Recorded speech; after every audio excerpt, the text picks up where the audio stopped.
ಕೆಲವು ಸೋಕಾಲ್ಡ್ ಜ್ಞಾನಿಗಳು ಮತ್ತೆ ಶುರು ಹಚ್ಕೊಂಡಿದ್ದಾರೆ. ಸಮೀರ್ ವಿಡಿಯೋ ಸುಳ್ಳು, ಎಲ್ಲ ಊಹಾಪೋಹಗಳು, ಯಾರು ನಂಬೇಡಿ ಅಂತ. ಅಲ್ಲ, ನನ್ ವಿಡಿಯೋನ ಸುಳ್ಳು ಅಂತ ಹೇಳೋರು ನಿಮ್ಗೆಷ್ಟು ಸತ್ಯ ಗೊತ್ತಿದೆ? ಆಯ್ತು, ನನ್ ವಿಡಿಯೋ ಸುಳ್ಳು ಅಂತಾನೆ ಅನ್ಕೊಳ್ಳೋಣ. ಪಾಪ ಪ್ರಜ್ಞೆ ಅನ್ನೋದು ಕಾಡಿ ಭೀಮ ಬಂದಿದ್ದಾನೆ ಅಲ್ವಾ? ಪೊಲೀಸ್ ಅವರು ಅವ್ನು ಹೇಳೋ ಜಾಗಕ್ಕೆ ಅವನ್ನ ಕರ್ಕೊಂಡು ಹೋಗಿ ಗುಂಡಿ ತೋಡಿಸ್ಬಿಟ್ರೆ ಯಾರು ನಿಜ ಹೇಳ್ತಿದ್ದಾರೆ, ಯಾರು ಸುಳ್ಳು ಹೇಳ್ತಿದ್ದಾರೆ ಪ್ರತಿಯೊಂದು ಕ್ಲಿಯರ್ ಆಗ್ಬಿಡುತ್ತೆ. ಸೊ ಯಾಕೆ ಪೊಲೀಸ್ ಅವರು ಈ ಕೆಲಸ ಮಾಡ್ತಾ ಇಲ್ಲ? ಒಬ್ಬ ಜೀವಂತ ಸಾಕ್ಷಿ ಇದಾನೆ, ಅವನಿಗೆ ಪಾಪ ಪ್ರಜ್ಞೆ ಅನ್ನೋದು ಕಾಡ್ತಾ ಇದೆ, ಅವನು ಎಲ್ಲದನ್ನು ಬಂದು ಮುಂದೆ ಹೇಳಲಿಕ್ಕೆ ರೆಡಿ ಇದ್ದಾನೆ ಅಂತ ಸಚಿನ್ ದೇಶಪಾಂಡೆ ಹಾಗೂ ಓಜಸ್ವಿ ಗೌಡ ಅವರು ಒಂದು ಲೆಟರ್ ಬಿಟ್ಟು ನಿಯರ್ಲಿ 1 ಮಂತ್ ಆಗ್ತಾ ಬಂತು. ಆ ಲೆಟರ್ ಬಂದಾಗಿಂದ 1 ತಿಂಗಳಿಂದ ನಾವೆಲ್ಲ ಕಾಯ್ತಾ ಇದೀವಿ, ಪೊಲೀಸ್ ಅವರು ಏನಾದ್ರೂ ಆಕ್ಷನ್ ತಗೊಳ್ತಾರೆ, ಭೀಮಾ ಇಂದ ಅವ್ನ್ ಎಲ್ಲೆಲ್ಲಿ ಹೆಣಗಳನ್ನ ಹೂತಿಟ್ಟಿದೀನಿ ಅಂತ ಹೇಳ್ತಾ ಇದನೋ ಅಲ್ಲೆಲ್ಲ ಅವನಿಂದ ತೋಡಿಸ್ತಾರೆ, ಆ ಹೆಣಗಳೆಲ್ಲ ಹೊರಗ್ ಬರ್ತವೆ ಅಂತ. ಆದ್ರೆ ಡಿಲೇ ಮೇಲೆ ಡಿಲೇ ಆಗ್ತಾನೆ ಇದೆ. ಸೊ ಯಾಕೆ ಇಷ್ಟೊಂದು ಡಿಲೇ ಯಾಕೆ ಆಗ್ತಿದೆ ಅಂತ ಥಿಂಕ್ ಮಾಡ್ತಾ ಇರ್ಬೇಕಾದ್ರೆ ಆಗ ನನ್ ಕಿವಿಗೊಂದು ನ್ಯೂಸ್ ಬಿತ್ತು.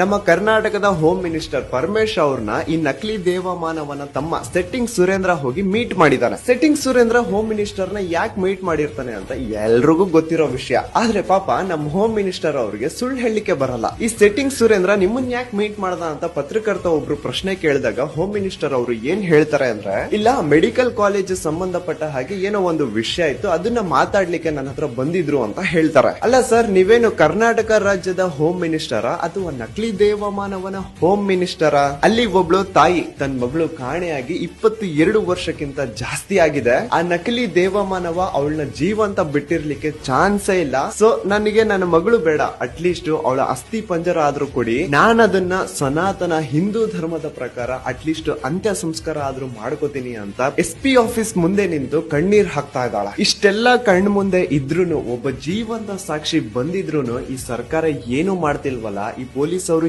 ಏನು ಮಾಡ್ತಿಲ್ವಲ್ಲ, ಇದನ್ನೆಲ್ಲ ನೋಡ್ತಾ ಇದ್ರೆ ಅಸಹ್ಯ ಹುಟ್ಟುತ್ತಾ ಇದೆ. ಭೀಮಾ ಯಾವ ಒಂದು ಲಾಯರ್ಸ್ ನ ನಂಬಿ ಬಂದಿದ್ನೋ ಆ ಲಾಯರ್ಸ್ ಈಗ ಕರ್ನಾಟಕ ಸರ್ಕಾರನ ಬಿಟ್ಟು ಕೇರಳ ಗವರ್ಮೆಂಟ್ ಗೆ ಅಪ್ರೋಚ್ ಮಾಡ್ತಿದ್ದಾರೆ, ನಮಗ್ ನ್ಯಾಯ ಇಸ್ಕೊಡಿ ಅಂತ. ಆ ಜೀವಂತ ಸಾಕ್ಷಿ FIR ಮಾಡಿಸಿದ್ದು ಆಯ್ತು, ಜಡ್ಜ್ ಮುಂದೆ ಪ್ರತಿಯೊಂದು ಹೇಳಿದ್ದು ಆಯ್ತು. ಆ ಜಡ್ಜ್ ಮುಂದೆ ಹೇಳಿರೋದನ್ನೇ ಇನ್ನೊಮ್ಮೆ ಪೊಲೀಸ್ ಅವ್ರ ಮುಂದೆನೂ ಹೇಳೋದಿರುತ್ತೆ. ಸೊ ಭೀಮಾ ಪೊಲೀಸ್ ಅವ್ರ ಮುಂದೆ ಹೇಳಲಿಕ್ಕೆ ಅಂತ ಹೋದಾಗ ಅಲ್ಲಿ ಒಬ್ಬ ಅಧಿಕಾರಿ, ಎಲ್ಲಿ ನೀನು ಎಲ್ಲೆಲ್ಲಿ ಹೆಣಗಳನ್ನ ಹೂತ್ ಹಾಕಿದ್ಯಾ ಒಮ್ಮೆ ಮ್ಯಾಪ್ ಬಿಡಿಸಿ ತೋರಿಸು ಅಂತ ಪೇಪರ್ ಕೊಡ್ತಾನಂತ. ಯಾಕ್ರಿ, ನೀವು ಅದನ್ನೆಲ್ಲ ತಗೊಂಡ್ ಹೋಗಿ ಆ ನಕಲಿ ದೇವಮಾನವನಿಗೆ ತೋರಿಸಿ ಆ ಸಾಕ್ಷಿನ ನಾಶ ಮಾಡ್ಲಿಕ್ಕ?